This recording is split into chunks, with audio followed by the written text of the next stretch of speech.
Hello everyone, my name is Yashleen and today we'll study error correction. So in your exam you'll be given a passage which is incorrect and you have to spot the error in it. तो ये हमारा passage है. यहाँ पे पहले तो हम ये चीज़ देखेंगे कि इसमें कौन सा टेंस यूज़ किया गया है. अगर प्रेजेंट टेंस में है तो पूरा पैसेज जो है वो प्रेजेंट टेंस में होगा. अगर पास्ट टेंस है तो पूरा पैसेज जो है वो पास्ट टेंस में होगा. और अगर फ्यूचर टेंस है तो पूरा पैसेज फ्यूचर में होगा.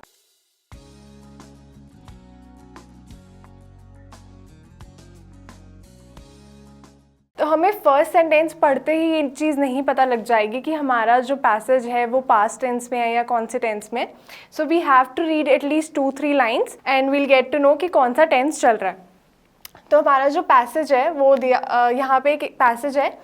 The moment he switched the television. अब यहाँ पे हमें दिख रहा है कि स्विच जो वर्ड है ये पास्ट टेंस का वर्ड है, लेकिन हम और आगे पढ़ेंगे ये देखने के लिए कि जो बाकी सारी सेंटेंसेस है वो भी कौन से टेंस में है. There silence in the room we all looked each. अब यहाँ पे लुक्ड वर्ड जो है ये पास्ट टेंस का वर्ड है. Now will go back to the first sentence. The moment he switch the television. अब यहीं पे हमें थोड़ी से एरर दिखाई दे रहा है कि यहाँ पे स्विच्ड क्या ऑफ किया है कि ऑन किया है. अब ये कैसे पता चलेगा कि टेलीविज़न को हमने ऑन किया था कि ऑफ किया था. तो उसके लिए हम नेक्स्ट सेंटेंस देखेंगे. There silence in the room. मतलब जो स्विच हमने किया वो ऑन किया या ऑफ़ किया उसके बाद बिल्कुल साइलेंस हो गया, तो ऑब्वियस सी बात है कि हमने ऑफ़ किया. तो यहाँ पे हम लिखेंगे the moment he switched off the. अब आप ये चीज़ याद रखना कि जब भी आप आंसर लिखोगे तो उसमें जो वर्ड मिसिंग होगा उससे पहले जो वर्ड यूज़ किया गया है वो भी लिखोगे और जो उसके बाद में नेक्स्ट वर्ड है वो भी आप लिखोगे. मतलब आप स्विच्ड ऑफ द और जो एरर है उसे आप अंडरलाइन कर दोगे. Now will go to the next sentence. There silence in the room. अब हम पास्ट टेंस में ये कर रहे हैं तो यहाँ पे क्या आएगा. There was silence in the room. We all looked each. अब हमने एक दूसरे की तरफ देखा तो यहाँ पे हम क्या यूज़ करेंगे. We all looked at each.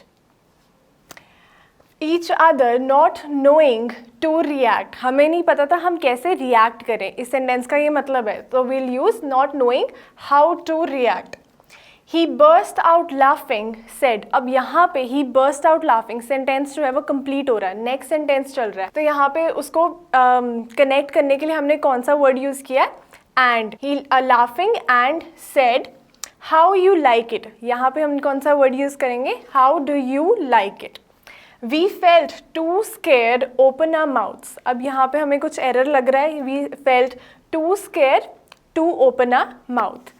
So this was the error correction and now we'll move to the editing task, which is our next topic. So in editing task you'll be given a passage and you'll be given the option incorrect and correct. So first you have to write the words which are incorrect and then you will spot the error and write the correct word. So here's the passage.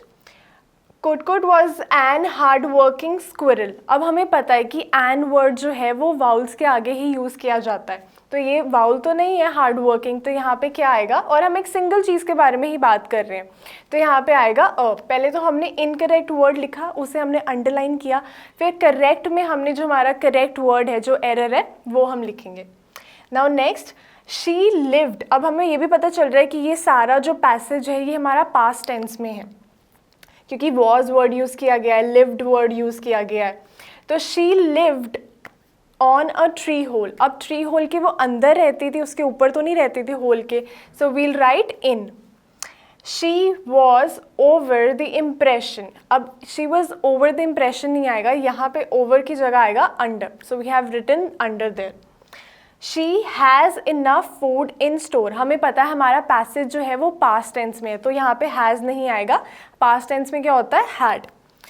For the bad days until she finds that. अब यहाँ पे past tense है तो क्या आएगा. She found that. Someone had been stealing his nuts. हमें पहले भी पूरे पैसेज में शी वर्ड यूज़ किया जा रहा था तो ऑब्वियसली हिज तो नहीं आएगा, यहाँ पे हर आएगा. She go to the owl. Go जो है वो प्रेजेंट टेंस है तो यहाँ पे पास्ट टेंस में क्या आएगा went. She went to the owl to find and solution. Now same thing and जो है वो वाउल के आगे आता है तो यहाँ पे हम क्या यूज़ करेंगे ए. a solution to her problem. The old owl listened to her problem patiently. अब यहाँ पे listen जो है वो present tense का है, लेकिन हमारा passage जो है वो past tense में है. So we'll use the word listen. So this was the editing task and I hope that you all understood it. Till then I'll see you in the next video. Bye.